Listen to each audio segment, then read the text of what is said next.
Assalamualaikum warahmatullahi wabarakatuh.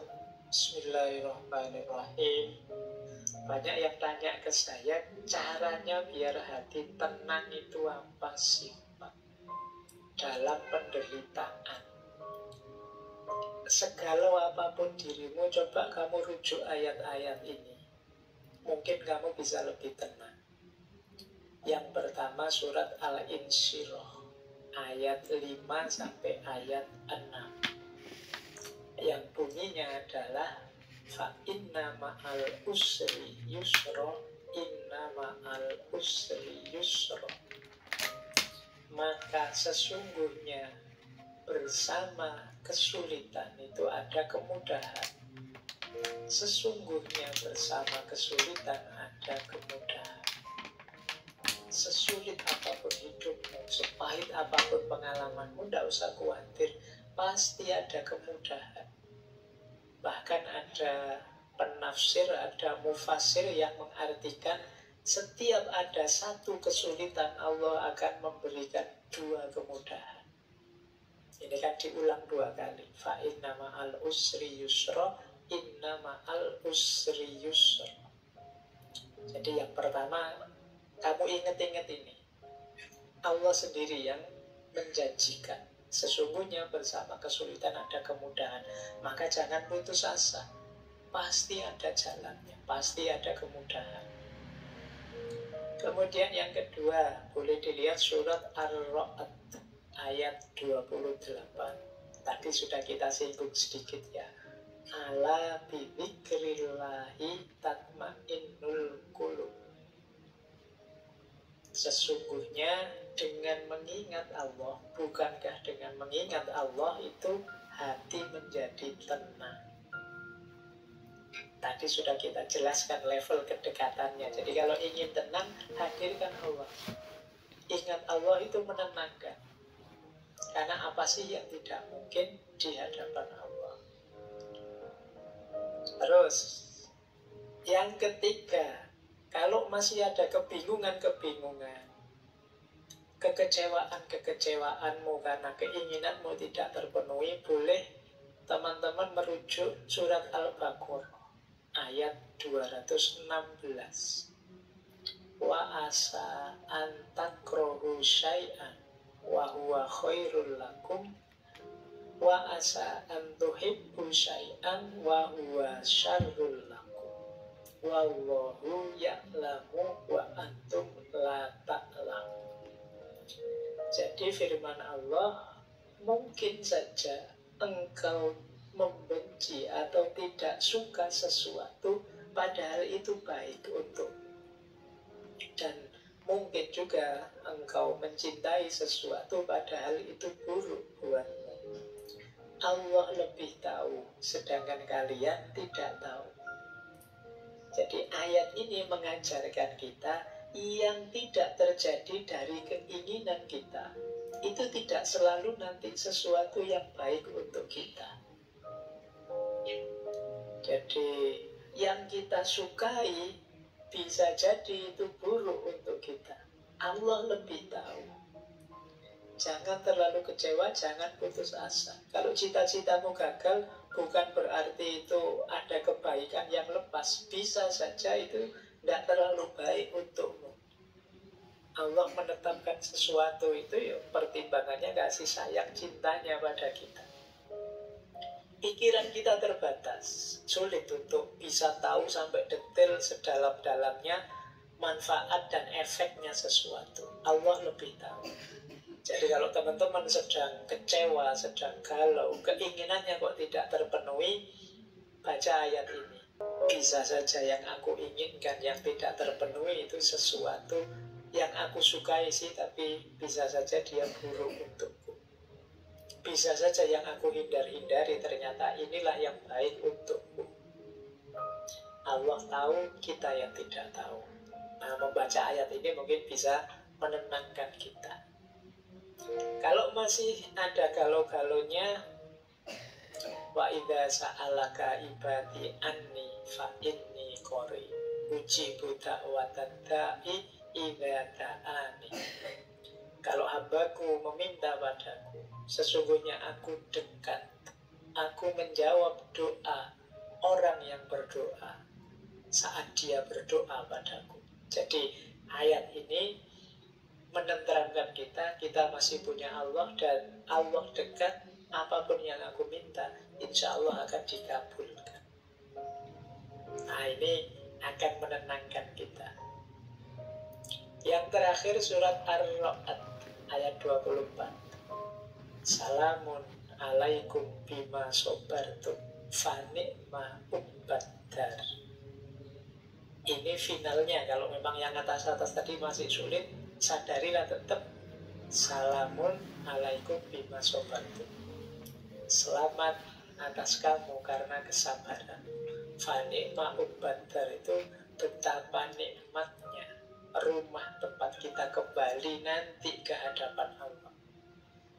Hidup ini memang banyak ujian, banyak kesulitan. Tidak masalah, sabarlah. Ada kenikmatan puncak nantinya bersama Allah. Itu fani'ma ubbad-dar. Ada yang menarik dari perspektifnya Robi'ah tentang penderitaan. Coba nanti kita cek ya, kita ada di mana. Jadi satu ketika jalan bareng beberapa sufi besar, Robi'ah, kemudian Hasan al-Basri, Malik bin Dinar, dan Syakik al-Balkhi. Nah, terus ngobrol-ngobrol tentang ujian dan penderitaan. Diawali Imam Hasan al-Basri, kata beliau, orang itu tidak dipercaya kata-katanya. Jika dia tidak tabah kalau ada ujian dari Tuhannya. Sebaik apapun yang diomongkan orang, kata Hasan al-Basri, kalau dapat ujian kok tidak kuat, tidak tabah, terus melenceng, beda dengan yang diomongkan, ya tidak usah dipercaya omongannya. Ya kalau hidupnya senang terus sih tidak masalah. Tapi begitu ada ujian, coba kayak gimana perilakunya. Orang itu kan kelihatan aslinya kalau pas lagi susah. Kalau pas lagi senang sih kamu enak, tapi pas lagi susah, ayo coba, aslimu akan kelihatan. Maka kata Hasan al-Basri, orang itu tidak bisa dipercaya kata-katanya kalau dia tidak tabah menerima ujian dari Tuhan. Tapi pandangan ini dikritik oleh Robi'ah. Kata-katamu itu berbau egoisme. Masih aku. Nah, terus Syakik mencoba menjawab, mungkin ini yang diinginkan Robi'ah. Kata Syakik al-Balkhi, seseorang tidak dapat dipercaya kata-katanya jika dia tidak bersyukur atas ujian dari Tuhannya. Ini lebih tinggi levelnya. Diuji sulit tapi malah bersyukur. Ini sebenarnya orang pintar, karena dia tahu di balik segala ujian dari Allah itu pasti ada hikmah, ada makna untuk peningkatan kualitas dirinya. Maka ketika diberi kesulitan dia bersyukur. Ini lebih tinggi. Kalau di Imam Hasan al-Basri tadi agak defensif, bertahan. Kalau di Syekh Syakik al-Balkhi ini enggak, dapat ujian malah bersyukur. Alhamdulillah ya Allah, engkau beri aku ujian. Tapi kata Robi'ah, masih belum. Kita butuh yang lebih baik dari itu. Ini sudah luar biasa, ternyata masih kurang tinggi. Nah, Syekh Malik bin Dinar masuk. Kata dia, seseorang itu tidak dapat dipercaya kata-katanya jika dia tidak gembira atas ujian dari Tuhannya. Ini lebih tinggi.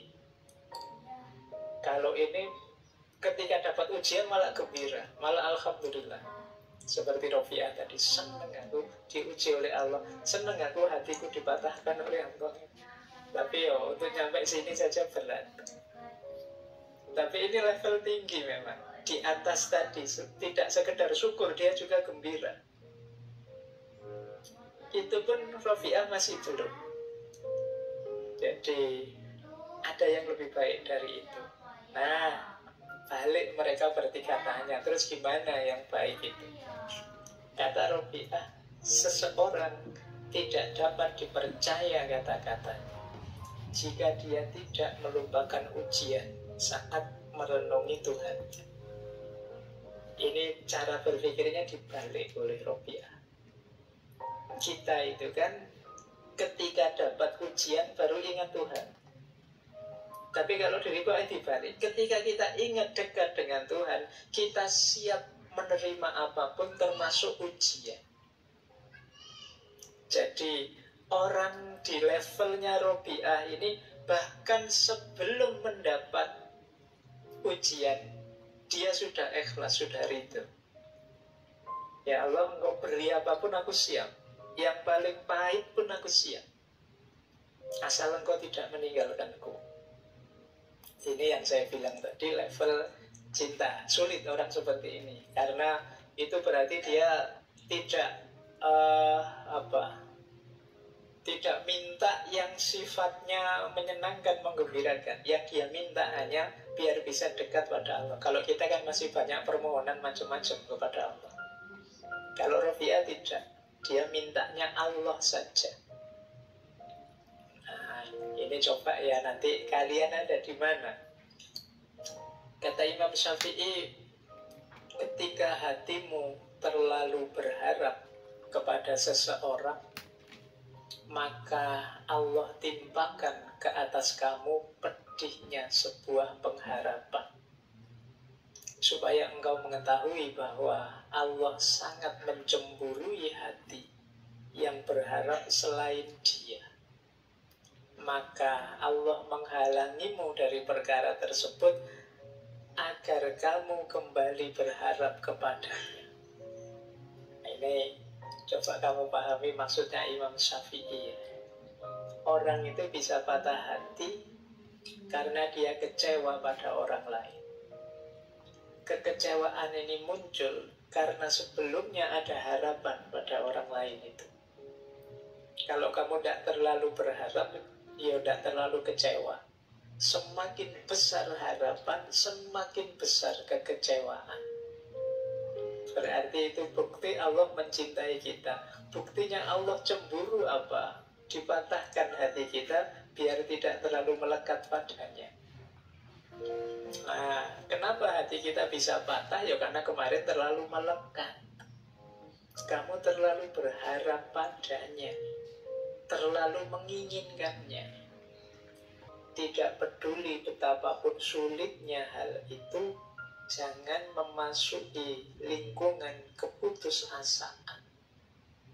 Bahkan ketika semua pintu tertutup, Tuhan akan membuka jalan baru hanya untuk berterima kasihlah.